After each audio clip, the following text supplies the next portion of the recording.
À Khartoum, le siège de la télévision nationale est devenu un symbole des crimes commis par les milices contre les civils. C'est dans ce bâtiment qu'ils emprisonnent les habitants. Le lieutenant Jaber a participé à la reprise de ce lieu stratégique. Les forces de soutien rapide en avaient fait leur quartier général et un centre de torture. Quand nous sommes arrivés ici, nous avons trouvé des dizaines de personnes enfermées et nous les avons libérées. En libérant les prisonniers, le lieutenant a découvert les tortures infligées à ces civils. C'est une corde avec laquelle ils attachaient les gens près de l'entrée. Là-bas, ils t'attachent et tu restes debout sans pouvoir parler. Parfois, ils attachent 1, 2 ou 3 personnes et elles restent debout pour faire taire ceux qui se plaignent trop.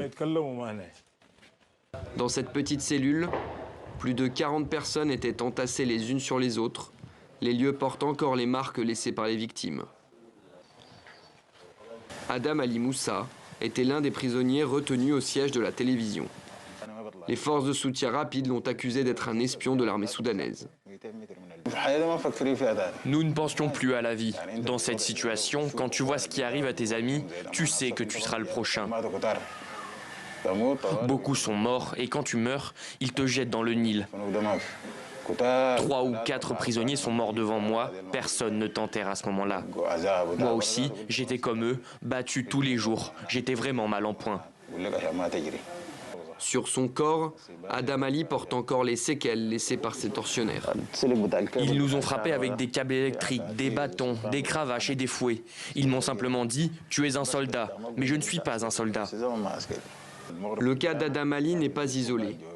Partout dans le pays, les récits des crimes commis par les paramilitaires affluent. Accusés de viol, de massacres de civils et de nettoyage ethnique au Darfour, ces milices n'ont aucune limite dans le déferlement de violence qu'elles répandent sur le pays. En particulier à l'encontre des femmes. Dans une prison des renseignements soudanais, des mercenaires recrutés par les forces de soutien rapide témoignent de ce qu'ils ont vu.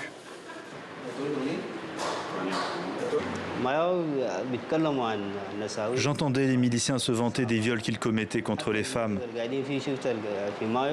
Dans mon quartier au sud de Khartoum, c'était courant qu'ils viennent prendre des femmes, des jeunes mineurs, et qu'elles disparaissent sans qu'on sache où elles étaient emmenées.